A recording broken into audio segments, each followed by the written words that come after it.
जय हिंद। आप सभी साथियों का आपके अपने YouTube channel Jha exam page पे स्वागत है। मैं आपके साथ राकेश झा। साथियों, एसएससी जीडी का एग्जाम आप सब ने दे चुके हैं और फिजिकल और मेडिकल के इंतजार में बैठे हुए हैं। तो साथी, मैं आपको इस वीडियो के माध्यम से मेडिकल में क्या सब चेक होता है उसके बारे में बताने के लिए आया हूँ। और यदि वक्त रहते इस चीज़ों का समाधान कर लिए तो बहुत अच्छी बात है। तो साथी, एक एक बात को ध्यान से समझिएगा और यदि आप इस चैनल पर नए हैं तो निश्चित रूप से चैनल को सब्सक्राइब कीजिएगा, क्योंकि फ्यूचर में आने वाली बहुत तरह की अपडेट, कंटेंट और इस तरह की बातें आपके साथ शेयर करता रहूं। तो साथी देखिएगा ध्यान से। मेडिकल में सबसे पहले जो आपका टेस्ट होगा, मेडिकल की मैं बात बता रहा हूं, एसएससी जीडी का आई टेस्ट। आई जो होनी चाहिए आपका आंख 6/6 होनी चाहिए, उसमें कोई कंप्रोमाइज नहीं। आंख आपका क्या होनी चाहिए, पूर्ण रूप से ठीक होनी चाहिए। आंख कितना होनी चाहिए, 6/6। चश्मा यूज कर सकते हैं कि नहीं, तो साथी जिस दिन आप मेडिकल देने जाओगे उस दिन चश्मा लगा करके नहीं जाना। यदि आप यूज भी करते हैं चश्मा को तो उस दिन लगा करके नहीं जाना। हो सकता है, वैसे चश्मा अलाउ बिल्कुल भी नहीं है, 1% भी नहीं है। तो चश्मा का यूज नहीं करना है, चश्मा का यूज नहीं करना है। रतौंधी या आंखें टेढ़ी, किसी का आंख टेढ़ा रहता है किसी भी कारण बस, चाहे बचपन से हो या चोट लगने के कारण हो जाए या बाद में हो जाए, तो यदि आपका आंखें टेढ़ी है तो इसका कोई सॉल्यूशन नहीं है। डॉक्टर यदि आपको ठीक कर देते हैं पहले तब तो ठीक है, लेकिन यदि मेडिकल देने आप जाते हैं और आंखें टेढ़ा रहता है तो इसका सॉल्यूशन नहीं है, वहाँ से आपको निकाल दिया जाएगा। तो रतौंधी या आंखें टेढ़ी है तो आप मेडिकल क्वालिफाई नहीं कर सकते हैं। ये एकदम ठीक होनी चाहिए आंखें। कलर विजन, यदि कलर पहचानने में आपको दिक्कत है तब भी प्रॉब्लम है। इसके लिए मैं एक समस्या का समाधान बताता हूं। मार्केट में बुक मिलती है कलर विजन का, उस बुक को लेकर के देखिए, उसको उल्टा करके देखिए, उसको पहचानने की कोशिश कीजिए। जब तक टाइम है तब तक हो सकता है यदि उससे कुछ बेनिफिट हो जाए। समझ रहे हैं ना बात, कुछ बेनिफिट हो जाए। यदि कलर विजन है तो नहीं चलेगा, मेडिकल से आप वापस आ जाइएगा। अब मैं बात करता हूं नोज टेस्ट का, नाक का। नाक में क्या सब प्रॉब्लम होनी चाहिए, तो नाक यदि आपका टेढ़ा मेढ़ा है तो नहीं चलेगा। हड्डी निकला हुआ है, अंदर से हड्डी निकला हुआ है या कुछ भी है तो ये नहीं चलेगा। इसके लिए आप क्या कर सकते हैं, तो डॉक्टर से संपर्क कर सकते हैं। अभी वक्त है, इसमें यदि सुधार हो सकता है तो सुधार करवा लीजिए। जिसको जो प्रॉब्लम है उसमें यदि होने वाला है तो, कुछ चीज़ ऐसे होते हैं जिसमें सुधार नहीं होता है, नहीं होता है तो उसका तो कोई बात ही नहीं है। जिसमें सुधार होने वाला है उसको निश्चित रूप से सुधार करवा लीजिए, नहीं तो मेडिकल में बहुत ज़्यादा प्रॉब्लम करेगा। इस बात को समझिएगा। नाक यदि टेढ़ी ना हो, नाक टेढ़ी हो तब नहीं चलेगा, ठीक है। अब मैं बात करता हूँ ईयर टेस्ट का, यानी कान का टेस्ट। तो ऑपरेशन कान का यदि हुआ है तो चलेगा, ध्यान से समझिएगा।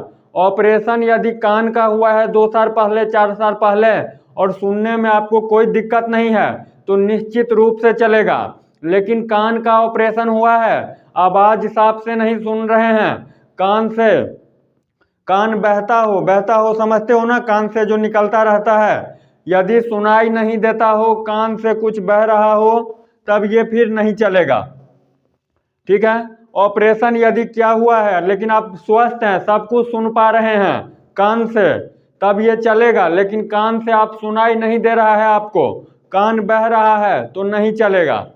अब कान साफ होनी चाहिए। जब आप मेडिकल देने के लिए जाइएगा तो कान को साफ करवा करके जाइएगा, वैसे नहीं जो चले जाइएगा, कान को साफ करवा करके जाना है। अब मैं बात करता हूँ शोल्डर। शोल्डर मतलब कंधा। देखते होइएगा आपके दोस्त में भी, आपके अगल बगल में कोई किसी का ना शोल्डर टेढ़ा हो जाता है, ऐसे रहेगा, तो ये नहीं चलेगा। शोल्डर बिल्कुल सीधा होनी चाहिए। यदि टेढ़ा है ये किसी भी पार्ट में ऐसे टेढ़ा है या किसी भी साइड में ऐसे टेढ़ा है, ऊपर नीचे है, तो ये नहीं चलेगा। शोल्डर हमेशा क्या होनी चाहिए, बिल्कुल बराबर होनी चाहिए। तो शोल्डर टेढ़ा है तो नहीं चलेगा, शोल्डर सीधा होनी चाहिए।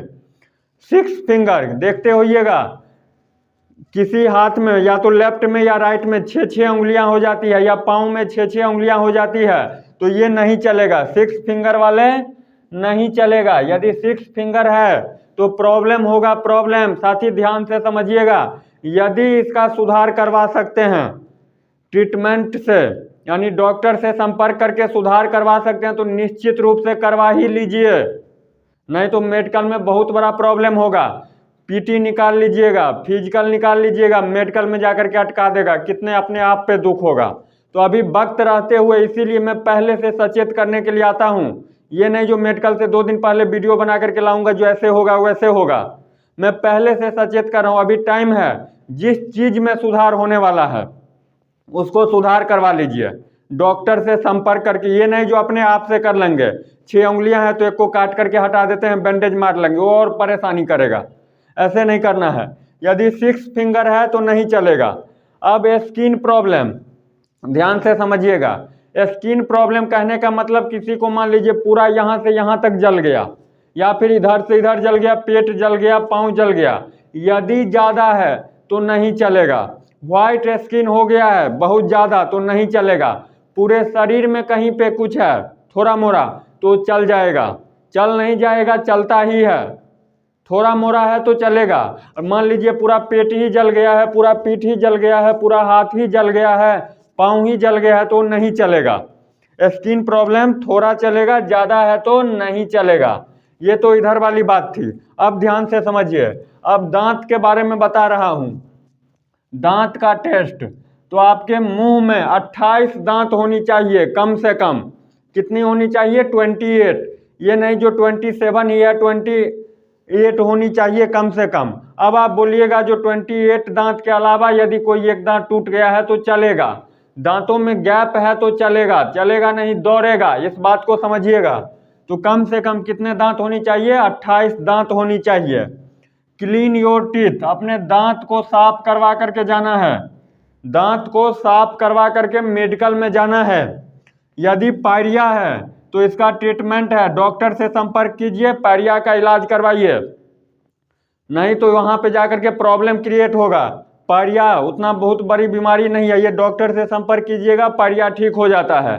जल्दी से जल्दी इस वीडियो देखने के बाद ही डॉक्टर के पास नंबर लगा दीजिए, क्योंकि टाइम है। मैं आपको सही बात बता रहा हूँ। कितनी मुश्किल से आप पीटी निकालोगे, याद करो वो दिन, अपने संघर्ष के दिन। अपने माता पिता से आपने क्या वादा किया है जो इस बार वर्दी पहन के लौटूंगा, और मान लीजिए छोटा छोटा बात, छोटी छोटी समस्या के कारण आपको जिंदगी से के साथ खिलवाड़ करना पड़े तो ऐसे काम क्यों करेंगे? समझ रहे हैं ना बात? यदि पायरिया है, दांतों में दांत साफ नहीं है, पायरिया है, तो आप क्या कर सकते हैं? डॉक्टर से संपर्क कर सकते हैं, इसको सुधार करवाइए, ठीक करवाइए। दांतों में गैप रहेगा, चलेगा, कोई दिक्कत नहीं है, घबराना नहीं है। जो मेरे 2 दांत के बीच में गैप है यदि दांत में तो चलेगा नहीं, दौड़ेगा।